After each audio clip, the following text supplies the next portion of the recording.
There was a man who loved to eat. Every day, he went home at noon to eat lunch with his wife. The man was not a good husband. He was a mean, bad-tempered, overbearing bully, and his wife was afraid of him. She was a shy, timid woman who did everything he asked.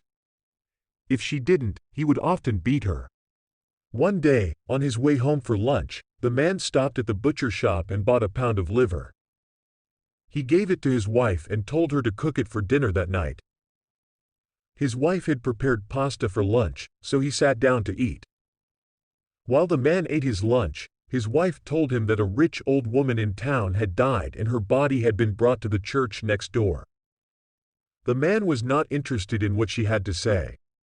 He was enjoying his plate of ravioli, which he washed down with a nice glass of wine. He didn't want to stop eating long enough to tell her to shut up. Finally, he said, "Enough.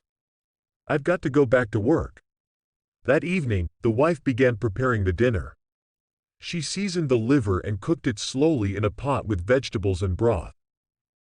After a while, she lifted the lid and the liver looked like it was done, so she cut off a small piece and popped it in her mouth. It was just delicious. The flavors were rich and vibrant. She thought it was the best meal she had ever made. She tasted another piece, and another, and another. It was so good, she couldn't stop herself, and before she knew it, the pot was empty. Then she thought of her husband and she began to panic. He would be coming home soon. What would he do when he found that she had eaten all of the liver? He was not the type of man who would understand. He would be very angry, and she remembered the beatings he had given her before. She did not want to face that again. But where could she get another piece of liver that late in the day? It was then that she remembered the rich old woman who was lying alone in the church next door, lying in an open coffin, waiting to be buried. Later that night, after finishing his meal, her husband got up from the table, patted his belly and said, "That liver was just delicious." He had never had a better dinner. The salad with a drizzle of olive oil and just the right amount of garlic and vinegar, the fresh garlic bread, and the tastiest, most tender liver that almost melted in his mouth. He looked at his wife. "Aren't you going to have some?" he asked. "I'm not hungry," she replied.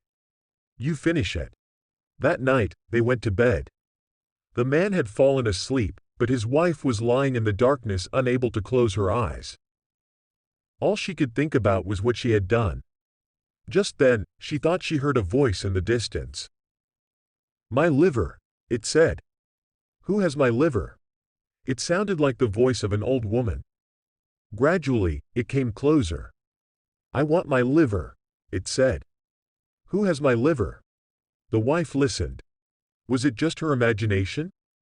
Was she dreaming? The cry came again and again, piercing and terrible. "Give me back my liver," it said. "Give me back my liver." "No, no, no," the whispered. "I don't have it. I don't have your liver." Now the voice was right next to her. "Who has my liver?" it asked. "Who has my liver?" The wife was trembling with fear. She pointed to her husband and said, "He does." Suddenly, the wife awoke in a cold sweat. She was so frightened, she could barely breathe. She couldn't stand the strain any longer. She shook her husband, and when he woke up, she confessed everything. She told him how she had eaten the liver he bought. She told him how she had crept into the church next door. She told him how she had slit open the belly of the corpse, deftly cut out the liver and brought it home to cook it. Her description was so vivid, her husband could almost see it happening before his eyes. As he listened, he grew more and more angry.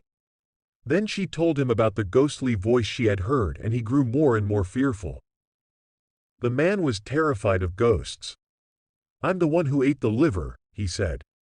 "That means she will be coming for me to wreak her vengeance." He got out of bed and, without a word, he went downstairs. His wife sat in bed, wondering what he was going to do. A few minutes later, she heard his footsteps coming up the stairs again, and when he appeared in the doorway, she saw he was holding a knife in his hand. She screamed and screamed. Later that night, the husband crept into the church next door. He approached the open coffin and placed a fresh new liver in the belly of the corpse. Then, he went home and climbed into bed. His sleep was never disturbed again, and nobody ever saw his wife from that day on. I hope you enjoyed this scary horror story for bedtime. If you enjoyed it and want to hear more, please subscribe to my channel for new scary stories every day. I also appreciate it if you could leave a like and comment below. Thanks for watching, and I'll look forward to scaring you in the next one.